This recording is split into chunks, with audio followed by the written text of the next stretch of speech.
Scott, I'll put this to you first, if you don't mind. You've been doing work at home for a while at Sprint. What got you started on the path to work at home?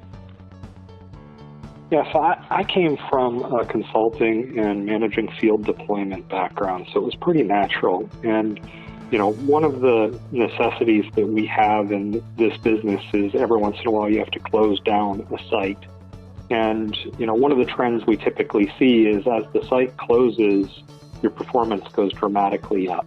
Well, almost 10 years ago, we had a site that was closing that by the time we get down to the last, 50 to 100 agents, the site performance was so strong, we posed the question, why wouldn't we want to keep those people? They're doing such an amazing job.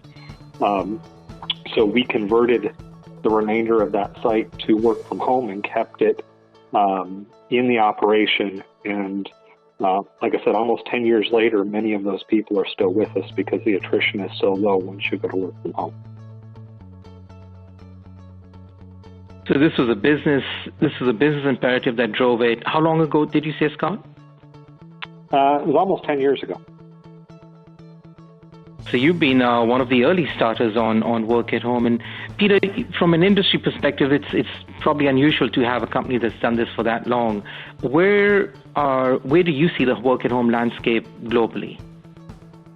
Yeah, Amit, thank you very much for the opportunity, and it's great to be on the webinar with yourself, with Scott, and with Terry today. And, I'll take a bit of a time travel modus operandi, if I can, for a second. You know, when I think about where the industry was 10 years ago when Scott would have been getting involved, I think it was very, very new. It was a very fertile territory, but there was a lot of comments and concerns that I was collecting, at least in the analysis work I was doing back then, with regards to uncertainty about the applicability of work at home in the broad mainstream scale.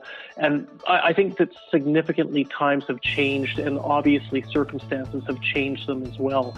You know, as we were sitting here and we're looking at these poll results, and we look at the number of organizations from across a swath of sectors that are indicating that they're using work at home, I think it speaks very much not just to the applicability of that business model as we're examining the circumstances we find ourselves in today, unfortunately, but also the value that this business model over the course of the past 3 or 4 years, I believe, has really started to bring home the bacon with regards to what it can deliver in terms of a quality labor force, in terms of a workforce that you can scale up and scale down very quickly, in regards to the ability to seamlessly manage end user interactions in as good, if not a better circumstance than you might be able to do in a contact center.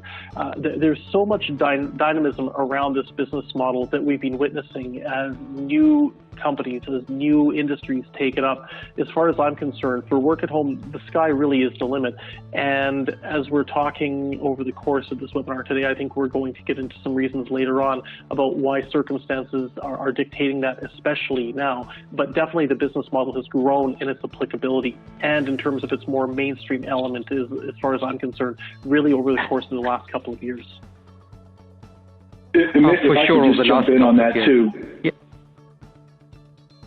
So when you think about it from our perspective, looking at it as a complement to our brick and mortar strategy and not a competitor too, and I'm talking about business as usual, we can look at seasonality, we can look at hard to staff shifts, all those sorts of things where work at home really can be a benefit, and that's another area of significant growth that we've seen along the way here, to add to what Peter was saying.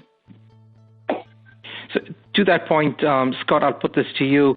You've done this for a while, and you've obviously seen some business benefits. What are those that you've seen over the years? Yeah, so even prior to the last couple of weeks, and we'll talk more about that here in a little bit, even prior to that, you see significantly lower attrition. Employee satisfaction is much higher, obvious cost benefits. And if you really work with your leadership team and deploy it with the right policies, the right practices, you really see higher performance from the folks working from home or those that can transition to work from home.